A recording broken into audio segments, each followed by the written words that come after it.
Let's talk about a real life example. So this example is talking about a table that contains the number of country music CDs and the number of hip hop CDs owned by 6 randomly selected students. So as you can see, the bottom row, which is our X column, is the number of country music CDs owned by 6 students. So the first student owns only 1 country music CD, whereas the fourth student owns 8 country music CDs. And the row above is the number of hip hop CDs owned, and that's our variable y. And we are interested in finding a relationship between whether the number of country music CDs has anything to do with the number of hip hop CDs.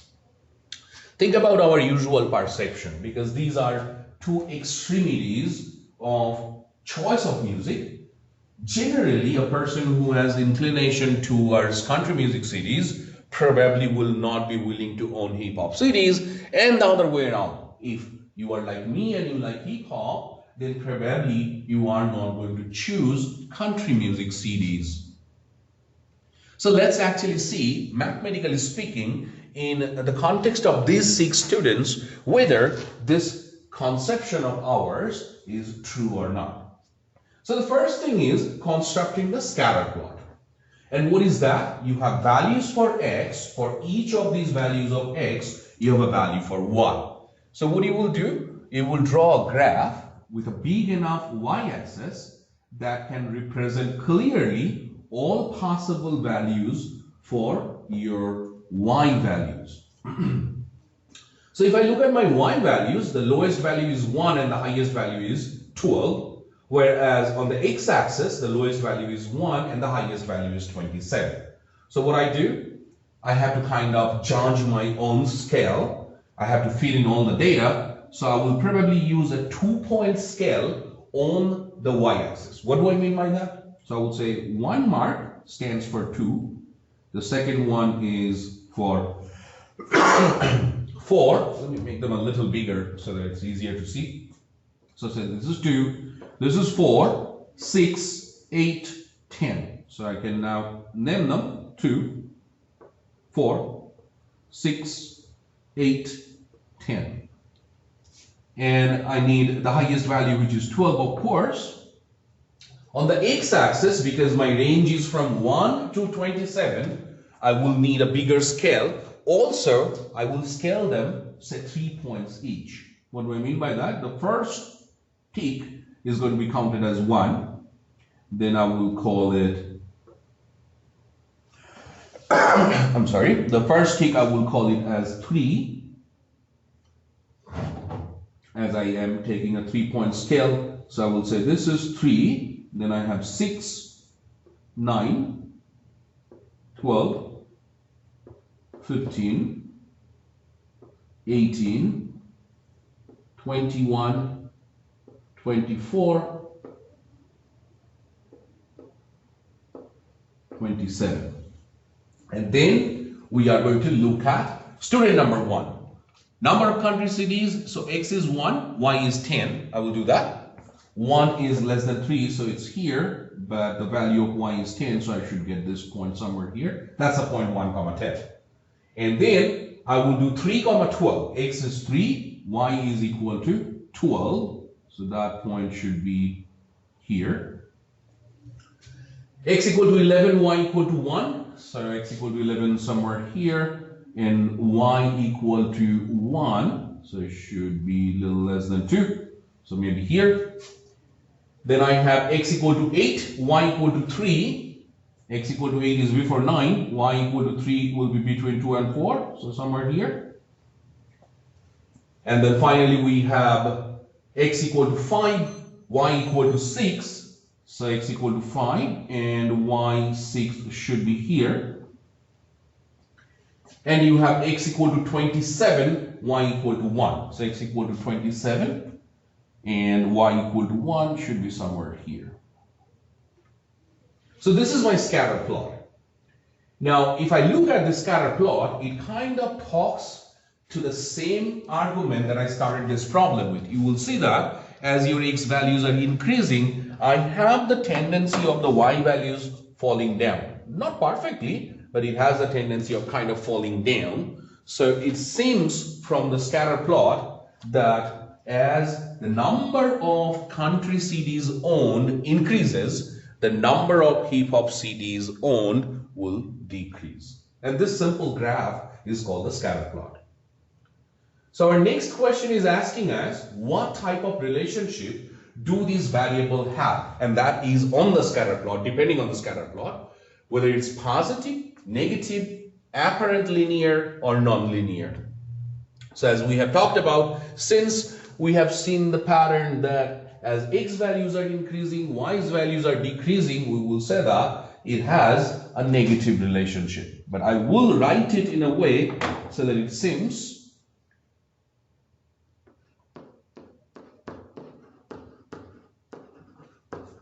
not deterministic yet. So we'll say it seems there is a negative relationship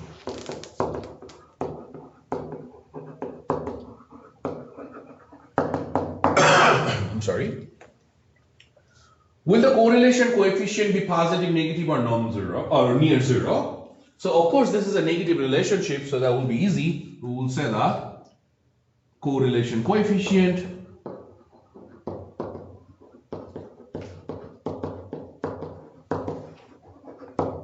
will be negative. Then finally we have a chart for us to compute the correlation coefficient. So even though I have all these blank spots that I'm expecting to be filled in by doing the calculation, I'm actually going to skip that work of calculation and I will show you how to use your Excel spreadsheet to fill in the blank. So what you will do, you will go back to your Excel spreadsheet, the correlation coefficient one, and in this Excel spreadsheet, we are going to put in all the values for the X and Y coordinates. So let's go back. So this is our chart for the values of X and Y coordinates, and I'm going to put them in my Excel spreadsheet. So let me try to get things ready. And all I need to change in every single one of these Excel spreadsheets are the X and Y column. That's all. We are not going to look for any other column, no other changes. So the existing information in the X and Y column, I'm going to delete them all and I'm going to start putting in values. So remember to put in X values first. So these are 1, then I have 3, 11, 8, 5, and 27. These are my 6 X values. And the corresponding Y values are 10, 12, 1, 3, 6, and 1. Now, I'm going to use this opportunity to show you one other very important thing. If I select both X and Y column values, and then I go to insert, it will show me a bunch of different graphs. So if you go click on the one that looks like a scatter plot, and if you bring your mouse cursor there, it will say insert scatter. You just click on that and then select the first one, which is a scatter plot. So that's exactly the scatter plot we have drawn by hand, but Excel spreadsheet helps you get the scatter plot as well. And now if you look in your Excel spreadsheet, you will have all these calculations done. What do I mean by that? If I go back to my Smart Note, these blanks, we have the information to fill them in for every single one of these blanks. So the X and Y columns are easier to fill in. These are just the values that we have been given in the problem. And then X times Y, the values that you got should go in the X times Y blanks. The X square values, you can copy and paste these values from the Excel spreadsheet to the blanks in the lecture note, and similarly for Y square. The last line is the sum line, and if I go scroll down, then it is going to show me the sum values that you have to put in the blank spaces as well. For example, the first sum, which is 55, is the sum of the x values. The sum of the y values is 33. Sum of x, y values is 138, should go in here. Sum of x square values are 949, should go in here. Sum of y square values is 291, goes in here. What else it has calculated?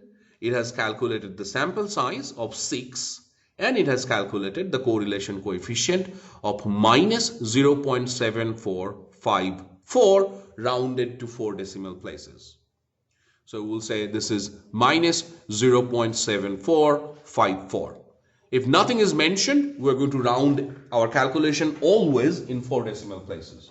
So I'm not going to waste time by filling in this chart. I'm just going to go ahead and say the correlation coefficient we found is minus 0.7454, rounded to 4 decimal places. Then your next question is asking you, does this value of R concur with your judgment in the previous parts? So in our previous parts, we said that the correlation coefficient should be negative. We found a correlation coefficient which is indeed negative. So we'll say yes, the correlation coefficient is indeed a negative value. Correlation coefficient is indeed negative. What else we have? Now it is asking you to interpret the meaning of this value of the correlation coefficient. Remember, you have a negative correlation coefficient. How you are going to interpret this information? You will say as the value of x increases, the value of y decreases. With the only exception of, instead of using x and y, we're going to use the name of these variables x and y. Remember, x was number of country CDs. So we'll say as the number of country CDs increases, the number of the y was hip hop CDs will decrease. So that's the interpretation. But remember, at this point we did not do any deterministic checking. We actually do not know whether in truth there is any negative correlation or not. And that is our next question. So it is now telling you, determine whether we can conclude that x and y are correlated. We found a correlation, but what is the proof to the fact that there is indeed a correlation or not? In order to answer that question, we will do the deterministic checking. So what we need? We need the sample size, which was 6. We need the correlation coefficient, which is negative 0.7454. Remember, the process says first you find the absolute value of the correlation coefficient, which is absolute value of negative 0.7454, which precisely gets rid of the minus and gives you 0.7454. This number is our checking number. And now we're going to find from the G table the critical check. So to do the critical check, we need to go to the row in the G table, which is open for us. The row number 6 is telling me that the corresponding value of the critical check is 0.811. So I will say the critical check value is 0.811. Then we are going to check whether the absolute value of the correlation coefficient is greater or smaller than the critical check. So absolute value of the correlation coefficient is 0.7454, which is clearly less than 0.811. So the check actually tells me it's a failure. So I will say check fails. Hence, there is no correlation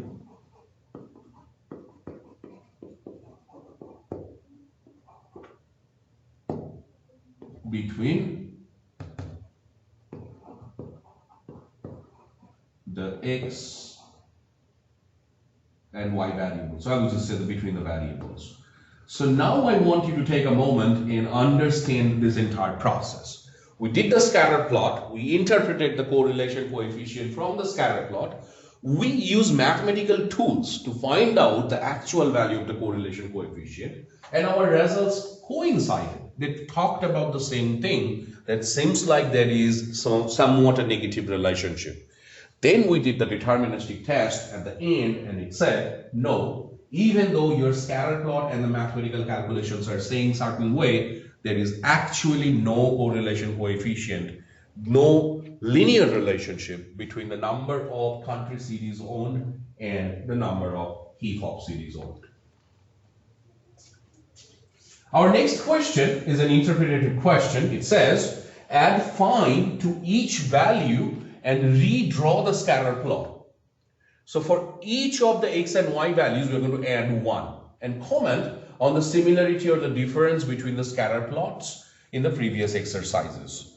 So what I will do, instead of drawing the scatter plot one more time, I will go to my Excel spreadsheet and copy the scatter plot from there. This is the scatter plot before adding the values, and I'm going to go ahead and paste it in this blank. So let's make it a little smaller to fit in. And so this is before we added in the values. Now we will go to the same spreadsheet, and for each value we're going to add 5. So it was 1 should be 6, 3 should be 8, 11 should be 16, 8 should be 13, 5 should be 10, 27 should be 32. Similarly, we're going to add 5 to each of the y values. So 10 is 15, 12 is 17, 1 is 6, 3 is 8, 6 is 11, 1 is 6. And this is my new scatter plot. So I copy that and paste that like we did in the last example. And again, we're trying to fit it in, so I will make it a little smaller. And then probably move it side by side so that it is easier to compare. So this is what we got. So what do you think? I think the pattern of the lines remain the exact same. What has happened after I added 5 to both x and y, the graph has shifted to the right and a little bit upwards. So we're going to say that. In fact, this shift is exactly by 5 units, which we are not interested in. So we'll say that after adding 5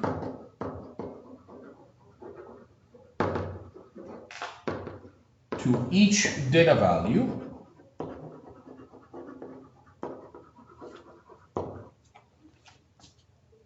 the graph has shifted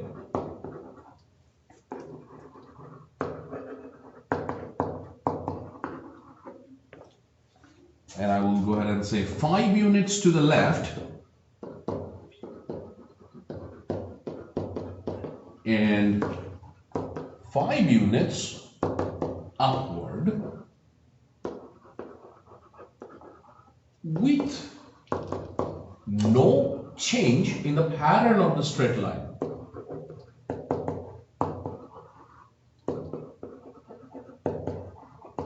So if you are thinking of the linear relationship, you are interested in the scatter plot as a straight line, and I don't see any change in pattern. It is precisely the exact same graph, just shifted left and up. Now it is telling me recalculate the correlation coefficient and compare your answers from the previous exercise. So previously, the correlation coefficient, we have found it already. The correlation coefficient was negative 0.7454, and we have indeed calculated the new correlation coefficient after adding 5 to all the data. So let's see how much is the correlation coefficient. So after we have added 5 with all the data, the new correlation coefficient that we have found is negative 0.7454 when you round to 4 decimal places. The exact same value. So R is negative 0.7454 rounded to 4 decimal places. And then it is asking you to interpret this thing. compose a rule. So you're going to now write a mathematical rule. Compose a rule that states the behavior of correlation coefficient R when a constant is added to each data value. So what we're going to say? We're going to say if a same constant is added to each data value,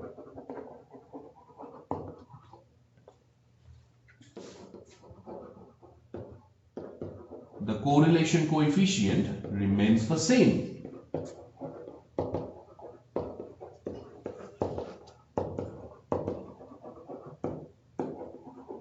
So there will not be any change if you decide to add a particular number to all x values and y values. There is no change in correlation. So this example concludes our today's lecture for correlation coefficients. So this chapter, starting with correlation coefficient, is a bit mathematical. It will require a little more rigor from your side. So let me know if you have any question when you're working on the homework problems. Come join me in our online meeting hours and we will talk about it. But start working on the homework problems as soon as you can. I will come back with the next section of regression analysis next time.